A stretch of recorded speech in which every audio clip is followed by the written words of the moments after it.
भाई बहुत भोग लिया है, बहुत जन्म भोग लिए हैं, एक बार मेरी प्रार्थना मान लो तो आज तक तुम्हें जो शांति और विश्राम नहीं मिला वो मिल जाएगा। खूब भोग भोग लिए, तुम्हें याद नहीं है। जैसे कई बार हमने स्मृति दिलाई कि 9 महीने मां के गर्भ में इसी जन्म में रहे, कुछ याद है? 1% भी याद है तुम्हें? ज्यादा समय नहीं हुआ, कोई 50 वर्ष, कोई 40 वर्ष, कोई 30 वर्ष, 25 वर्ष, ऐसे सब बैठे हो। आप विचार करके देखो कि ज्यादा लंबा समय नहीं गया, इसी जन्म की बात है। क्या आपको याद है कि मां के गर्भ में तुमने क्या दुख भोगा? 100 में 1% याद है? नहीं याद है। फिर पीछे जन्म की क्या जानोगे? ना भवता ना पे संसार मध्य, इस जगत में ना तुम कभी सुखी हुए हो ना सुखी हो पाओगे यदि भजन नहीं करोगे। देखो, जब बच्चापन तो सिखाया जाता है खूब बढ़िया पढ़ो लिखो, धन कमाओ, ऐसे योग्य बनो, बढ़िया। कभी अध्यात्म नहीं सिखाया, कभी नाम जप नहीं सिखाया, कभी ये बैठ के नहीं सिखाया कि बड़ों का आदर कैसे किया जाता है, कभी ये नहीं सिखाया कि मनुष्य जीवन का लक्ष्य क्या है। अब वो पढ़ाई लिखाई में गए, व्यसन सीख गए, व्यभिचार सीख गए, अच्छी नौकरियां पाई, पैसे हैं, और फिर घर में आकर के उन बूढ़े माता पिता को जो चलने लायक नहीं है, दरवाजा बंद करके वैसी दुर्दशा करते, मारते हैं, पूछो मत। जब ये दृश्य देखने को मिलते हैं ना, तब लगता है भगवान कृपा करो इन माता पिता को जो अपने बच्चों को शिक्षा नहीं दे रहे हैं कि धर्म किसे कहते। तुम समझते हो ये धन कमाने लायक बन जाएंगे तो तुम्हें सुखी करेंगे, ऐसे जैसे जानवर को मारते हैं ना क्रूर कर्मा लोग, ऐसे बूढ़ी माता को मारते हैं, पिता को मारते हैं, पूछो मत। तब लगता है ये जानवर पैदा हुए हैं, ये मनुष्य रूप में पशु पैदा हुए हैं। पशु क्या राक्षस है? माने मात पिता नहीं देवा, साधुन ते करवावे सेवा, जिनके ये आचरण भवानी, भगवान शंकर कहते निश्चर सम जानो प्राणी। निश्चर कहते राक्षस को, वो राक्षस है। तुम अपने संतानों को राक्षस मत बनाओ। ये जो केवल तुम मात पिता बाल कहीं बुलावे, उधर भरे सोई जतन सिखावे, तुम राक्षस बनाने की चेष्टा कर रहे हो। बहुत सज्जन बेटा एक आया था अभी 2-4 दिन के अंतर्गत एकांतिक में, उसने कहा मेरी मां कहती कि तुम्हारा मोबाइल तोड़ देंगे यदि तुमने सत्संग सुना। मेरा बाप कहता है कि तुमको हमारी कसम है यदि वृंदावन गए। यही बच्चे जब सतमार्ग से विमुख हो जाएंगे और शराब पीकर घर आएंगे, तब तुम्हारी पूजा करेंगे, तब तुम्हें अपनी कसम ध्यान आएगी कि अगर ये वृंदावन जाता, साधु समागम करता, तो आज लातों से न मारता। आज ये मेरी दुर्दशा न कर। चीख रहा है, क्या है?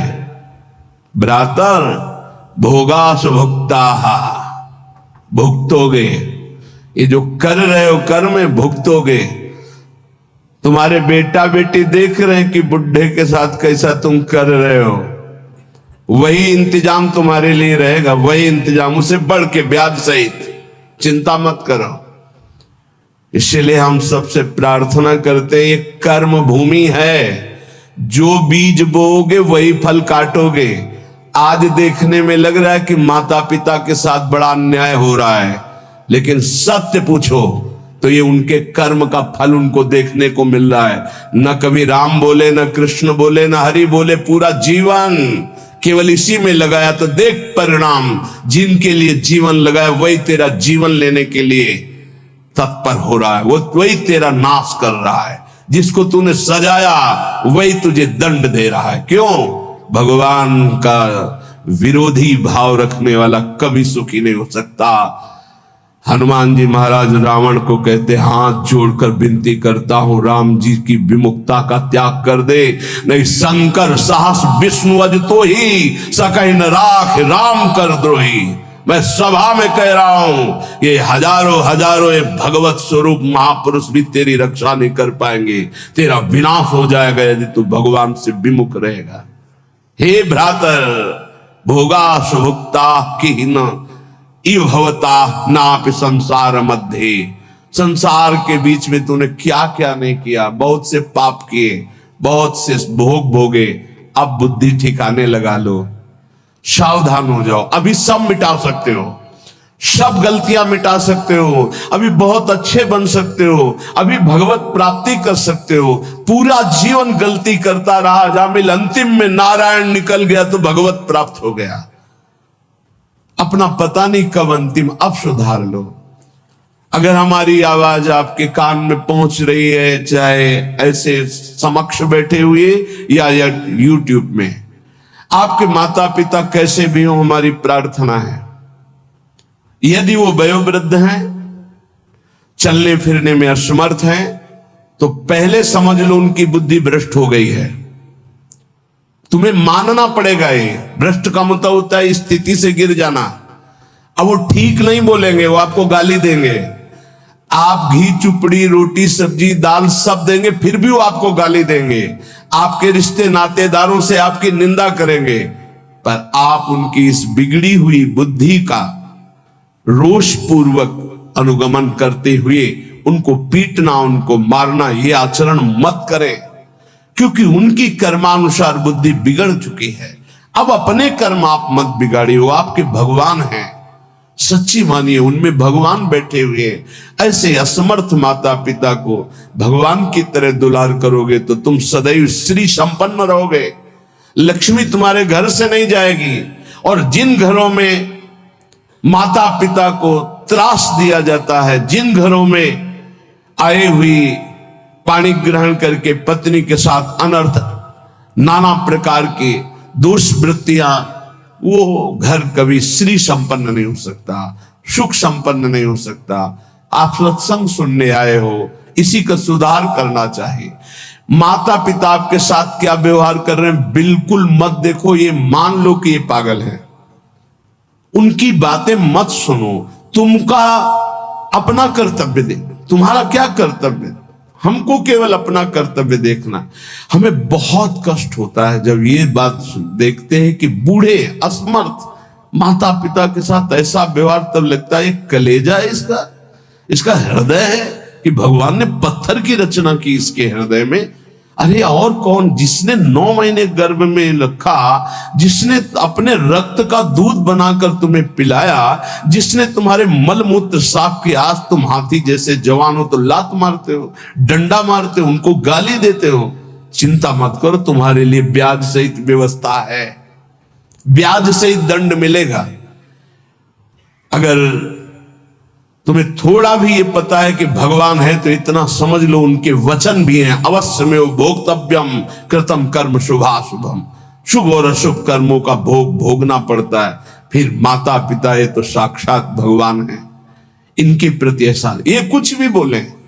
हमने देखा है वयोवृद्ध आदमी की बुद्धि पतित हो जाती। पतित अगर जीवन भर भजन नहीं किया ना, तो पतित का मतलब होता है स्थिति से गिर जाना, भ्रष्ट होने का मतलब गिर जाना। अब उसको जो बोलना चाहिए वो नहीं बोल पाएगा। उस समय हमको क्रोध नहीं करना कि हम तो इतना खवाते पिलाते हैं, ये हमारी निंदा करते हैं। ये हम बहुत गूढ़ बात आपको कह रहे हैं।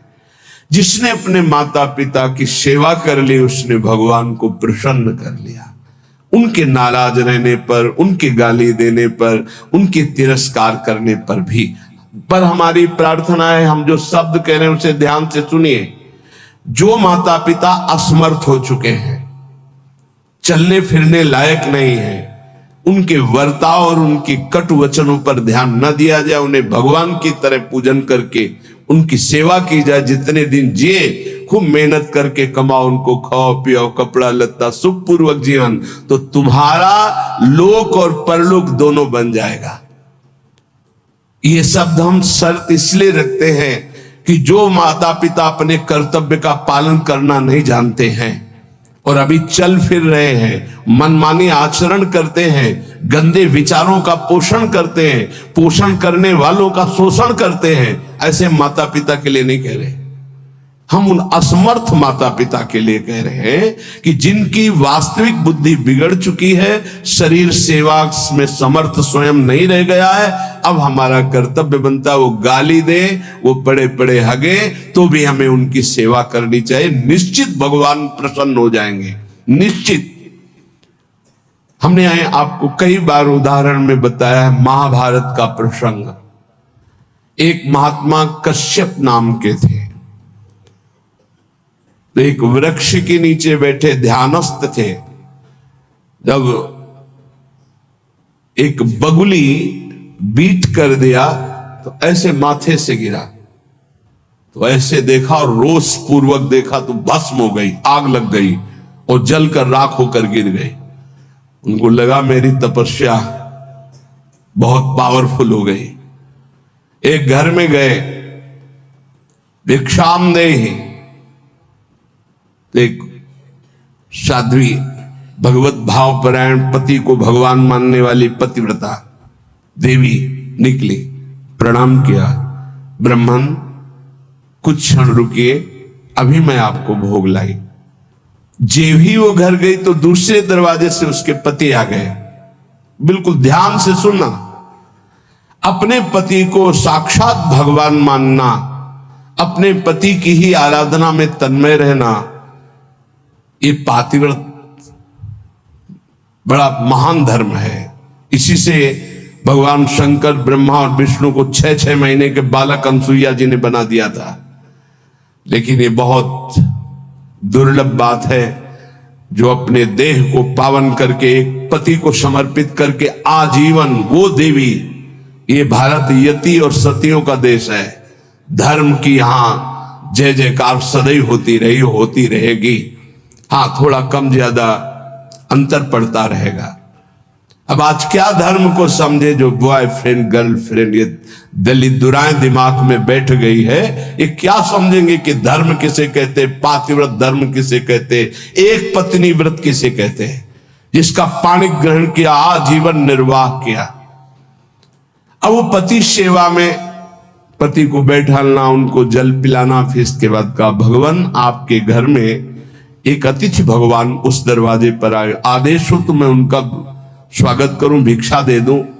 कहा तत्काल जाइए, तत्काल जाइए। वो कुछ फल फूल अन्न आदि लेके गए। तो आप इतना विलंब क्यों किया? वो तो उस रोष में थे कि हमारा तप बढ़ चुका है, मैंने बगुली के देखा था वो भस्म हो गई। तो उनका भगवान शांत शांत, विलंब का कारण, मैं एक पतिव्रता हूं, मेरे प्रभु मेरे पतिदेव आए, मैं उनको आसन दिया, जल पिलाया, फिर उनकी अनुमति से आपको देने आई हूं। उनका तुमने हमको ऐसा वैसा महात्मा समझ लिया क्या? तो उसने कहा महाराज तुम्हारे उस वृक्ष की बगुली नहीं हूं कि तुम्हारे देखने से भस्म हो जाऊंगी। मैं एक पतिव्रता हूं जो बैठे बैठे तीनों लोकों का दर्शन कर रही हूं अपने पातिव्रत धर्म के व्रत से। बहुत बड़ा बल होता है पातिव्रत धर्म में, ये कोई खिलवाड़ नहीं है। गृहस्थी कोई साधारण धर्म नहीं, आप लोग जिसे बिल्कुल अवहेलना कर रहे हैं कि हम तो गृहस्थ हैं, हम तो विषयी हैं। अरे भगवान के अंश हो, तुम जहां हो वहीं से भगवत प्राप्ति कर सकते हो, इतने सामर्थ्य आप में है। अब तो होश उड़ गए उनके कि ये बात तो केवल मैं ही जानता था कि बगुली को देखने से भस्म हुई, दूसरा कोई नहीं। तो हाथ जोड़ा और कहा देवी तुम्हें कैसे पता है? तो उन्होंने कहा इतना ही नहीं पता, मुझे सब कुछ पता है आपका, मुझे पूर्व जन्म का भी पता है आपका। मैं अपने पति की सेवा के प्रभाव से त्रिकालज्ञ हो चुकी हूं। जाओ, अभी तुम्हें सच्चा ज्ञान प्राप्त नहीं हुआ, सच्चा ज्ञान प्राप्त कराने के लिए अमुक प्रांत में जाओ और वहां जो मांस बेचने का व्यापार करते थे कसाई के रूप में, वो जन्मे थे उस कुल में, लेकिन वो खरीद करके मांस व्यापार उनकी कुल परंपरा का, वहां जाइए और वो तुम्हें धर्म का उपदेश करेंगे। विचार किया कि इतने सिद्ध महापुरुष है, अपने पातिव्रत धर्म से मुझे जाना चाहिए। वहां गए तो कितना चाहिए, जो जितना वैसा घृणित ये उपदेश करेगा धर्म का, चलने लगे तो उनका कश्यप जी, बिना परिचय के परिचय, कश्यप जी रुकिए। रुक गए। आपको अमुक गांव की पतिव्रता पत्नी ने भेजा है ना? हाँ। पहले फोन तो था नहीं कि फोन कर दिया होगा। बोले आप रुकिए, मैं अपना व्यापार रूपी पूजा कर्म कर लूं, फिर आपको मैं उपदेश करता हूं। आश्चर्यचकित हो गए, इतना मलिन कार्य करने वाला और त्रिकालज्ञ है ये भी, बिना परिचय के परिचय जानता है, और वो पत्नी ने क्या कहा ये मुझे कैसे। बाद में जब अपने सेवा से निवृत्त हुए तो दुकान को अपनी प्रणाम किया, पैर छुआ और वो कर्म भगवान को समर्पित किया कि मुझे जिस कुल में जन्म दिया वो मैं कर्म कर रहा हूं और नाम जब निरंतर चलता। उन्होंने कहा पहले तो मैं पूछना चाहता हूं आप इतना निंदनीय कर्म क्यों करते हैं? तो उनका है मेरी कुल परंपरा से चल रहा है। फिर तुमको इतना पवित्र ज्ञान कैसे हो गया तीनों काल का? बोले मैं निरंतर नाम जप करता हूं, अपने कर्म को भगवान की पूजा समझता हूं। और आओ, और घर ले गए और दिखाया कि श्वेत पलंग पर बूढ़े माता पिता बैठे हुए, जाके साष्टांग दंडवत किया। बोले जो उससे धन मिलता है उससे मैं अपने इन भगवान की सेवा करता हूं। रात दिन माता पिता की सेवा के प्रभाव से, नाम जप के प्रभाव से, अपने व्यापार को भगवान की पूजा समझने के प्रभाव से मुझे तीनों काल का ज्ञान है। तो उन्होंने कहा मेरी तपस्या अपूर्ण क्यों है? कश्यप जी ने उन्होंने कहा इसलिए कि तुम अपने माता पिता की अवहेलना कर चुके हो और वो वृद्ध माता पिता भटक रहे हैं, उनकी सेवा छोड़कर उनकी अनुमति के बिना तुम ये ऐसा, जाओ पहले उनकी आज्ञा का पालन करो। आप सब महाभारत में पढ़ के देखना, भगवान श्री कृष्ण द्वैपायन व्यास देव जी ने लिखा है, आज उन्हीं माता पिता से जिनसे परम सिद्धि प्राप्त होती है, परम कृपा प्राप्त होती है, ये नादान लोग नहीं जान पा रहे और अपना कर्म नाश कर रहे हैं, कर्म नाश कर रहे हैं, पूरा जीवन नष्ट कर रहे हैं। हम इस विषय में इसलिए बोल रहे हैं कि आजकल बहुत बच्चे उद्दंड हो रहे हैं और ब्याह हुआ तो वही नई बच्चियां जिनको अपने माता पिता का सम्मान करना नहीं आया, वो अपने पति के माता पिता के साथ दुर्व्यवहार करते हैं, पति के अधीन करके दोनों मिलकर उनको पीड़ा पहुंचाते हैं। हम वयोवृद्ध की बात कह रहे हैं, हम उनकी बात नहीं कर रहे जो समर्थ है कर सकते हैं, जो शोषण करते हैं हम उनकी बात नहीं कर रहे, हम उनकी बात करें जो असमर्थ है, चलने में भी असमर्थ है। अब उनके ऊपर डंडे का प्रहार, उनकी पिटाई बिल्कुल ठीक नहीं। हे भ्रातर भोगा सुभुक्ता, जो तुम कर्म कर रहे हो सुभुक्ता तुम्हें भोगना पड़ेगा और बहुत भोग चुके हो। जैसे मां के गर्भ में कितना बड़ा दंड होगा तुम्हें याद भी नहीं है।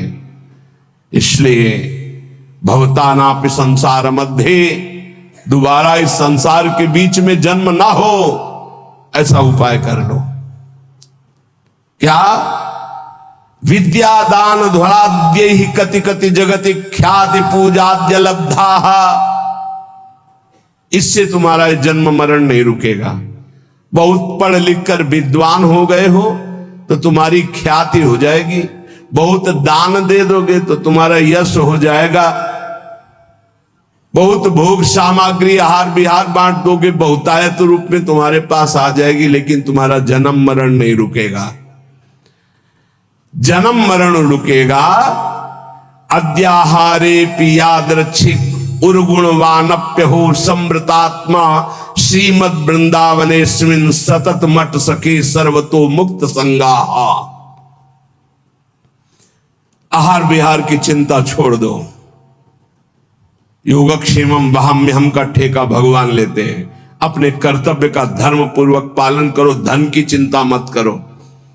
आ जाओ श्री धाम वृंदावन, सत्संग सुनो, उसके अनुसार आचरण करो, साधना भजन करो, तुम्हारा परम मंगल हो जाएगा, आवागमन से मुक्त हो जाओगे। हे सखे वृंदारण्यम त्यजेति प्रवदति यदि कोप्यस्य जिह्वां छिन्नमि श्रीमद् वृंदावनान् मां यदि नयति बलात् कोपितम हन्यवश्यम। यदि किसी ने मुझे वृंदावन से बाहर जाने की बात कह दी तो मैं उसकी इतनी अनन्य निष्ठा है श्रीपाद की, बोले आप एक बार आइए, तो फिर उसे कहना पड़ता है कि क्षमा कीजिएगा, श्रीधाम वृंदावन का क्षेत्र संन्यास है। क्षेत्र संन्यास का तात्पर्य होता है मैं जिस क्षेत्र में संन्यास ले रहा हूं उस क्षेत्र का कभी त्याग नहीं कर सकता, इसे क्षेत्र संन्यास, अनन्य निष्ठा। और कह रहे हैं यदि कोई मुझे रिश्ते नाते या किसी संबंध से बलात् वृंदावन से बाहर करने की कोशिश करेगा तो मैं उसको श्रीमद वृंदावनान्माम यदि नेति बलात् कोपितम हन्यवश्यम। बहुत जोर की बात है, बहुत होश में सुनना। ये दो बातें तो हो गई अनन्य निष्ठा की, अब रहने की बात कर रहे हैं। एक गजब की वृंदावन की निष्ठा है श्रीपाद प्रबोधानंद जी की। जबान काटने का मतलब होता है मैं तुम्हारी बात नहीं मानूंगा। देखो नहीं, जैसे गुरुजन बात कर रहे हो तो आप उन्हें कहते क्यों बार बार हमारी जबान को काट रहा है, जो हमें बोल रहा हूं बात मान। जबान काटने के दो अर्थ होते हैं, एक मूर्खता पूर्वक अर्थ निकाला जाए तो बोले जबान पकड़ के काटना, और एक होता है बात ना मानना। इस सरल शब्दों में संत किसी की जबान नहीं काटते, संत उनकी बात नहीं मानते, यही है जबान काटना। बोले हमारी जबान को बार बार काट रहे हो, हम जो कह रहे हैं उसको नहीं मानना मतलब जबान काटना। उसको सरल शब्दों में समझिए। और मारना का तात्पर्य होता है हम आपको आज से अपना नहीं मानते। जैसे ध्रुवदास जी ने इसे सरल भाषा में कहा, माता मित्र श्रुतादित्य तज ध्रुव तिनको पास, वृंदावन के वास को जिनके नाई हुलास। वो कोई भी हो, हम अपना संबंध नहीं मानते हैं जो हमें वृंदावन से बाहर कर सके, ऐसे इसका अर्थ लो। अब जो कह रहे हैं वो बहुत गूढ़ विषय है। कामम वेश्याम उपेयाम न खलु परिणया यान्यतो यामि कामम, चौर्यम कुर्याम धनार्थम न तो चलति पदहंत वृंदावनान में। कैसे अर्थ पड़े, हिम्मत नहीं पड़े। कामम वेश्याम उपेयाम न खलु परिणया यान्यतो यामि कामम।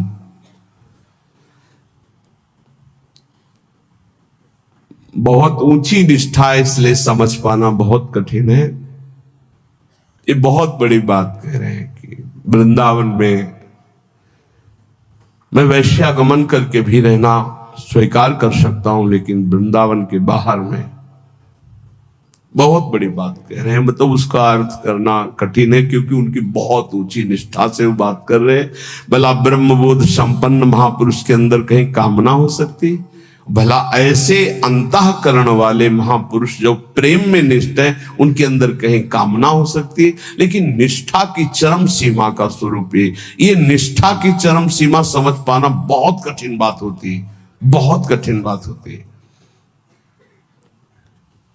रसिक अनन्यमाल में एक चरित्र आता है कि वो उनके गुरुदेव भगवान हरिवंश महाप्रभु थे। तो उन्होंने बताया जैसे हरिराम व्यास जी को श्याम श्यामा पद कमल संग शिरनायो, श्याम श्यामा के चरणों की जो आराधना करने वाले भक्तजन, उनकी आराधना से निश्चित प्रिया प्रीतम की प्राप्ति हो।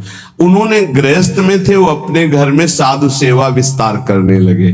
जो अब जहां जैसे संत सुनते उनके घर आते, तो एक नौजवान आदमी ने, जो बिल्कुल कोई मतलब भजन साधन से नहीं, देखा बहुत साधु वेश में हलवा पूड़ी खवाया जाता है और दक्षिणा भी मिलती है, तो पाखंड वेश धारण करके, वो साधु नहीं था, वो वहां गया तो उन्होंने उसका पूजन किया, वैसे ही जैसे संत सेवा करते। अब वो वहां कोई रोक टोक नहीं थी, तो जैसे ये निष्ठा है ऐसे वो बहुत ऊंची निष्ठा, उसको सब लोग नहीं कर सकते, करना भी नहीं चाहिए। अब उनके घर में एक नवयुवती बच्ची थी जो ब्याह योग्य थी, और माता पिता और सब खूब वैभव ऐश्वर्य और साधु सेवा करते थे। रात्रि में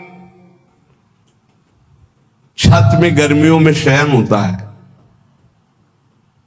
तो संत जो संत नहीं थे, केवल वेश मात्र था, वो कुछ ऐसी चेष्टा। बड़ा प्रसंगम सारांश में किया, निष्ठा का स्वरूप। सुबह हुआ, अब आंगन में माता पिता, और वो समझ गया था कि देख, अब वो घबरा रहा था, उसके प्राण व्याकुल होते कि मारे गए हम। तो हाथ जोड़ा दोनों ने, कहा प्रभु मैं सदैव संतों को भगवान मानता रहा हूं और आपको भी भगवान मानता हूं। आपने जो भी चेष्टा की, मैं समझता हूं मेरे राधा वल्लभ लाल का ही इशारा था।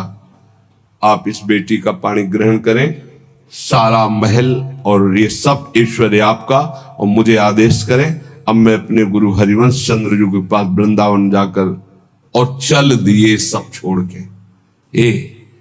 ऐसी निष्ठाएं कहीं हजारों में नहीं होती, कोई बिरला। तो जैसे श्रीपाद कह रहे, बहुत ऊंची निष्ठा की बात है, इसे साधारणतया ना ले लिया जाए, क्योंकि जो ब्रह्म बोध संपन्न महापुरुष है, नहीं स्वात्मा रामम विषय मृग तृष्णाम भ्रमयति, और दूसरा जो प्रेम में, वहां कहीं गुंजाइश ही नहीं है, ये निष्ठा की केवल बात है।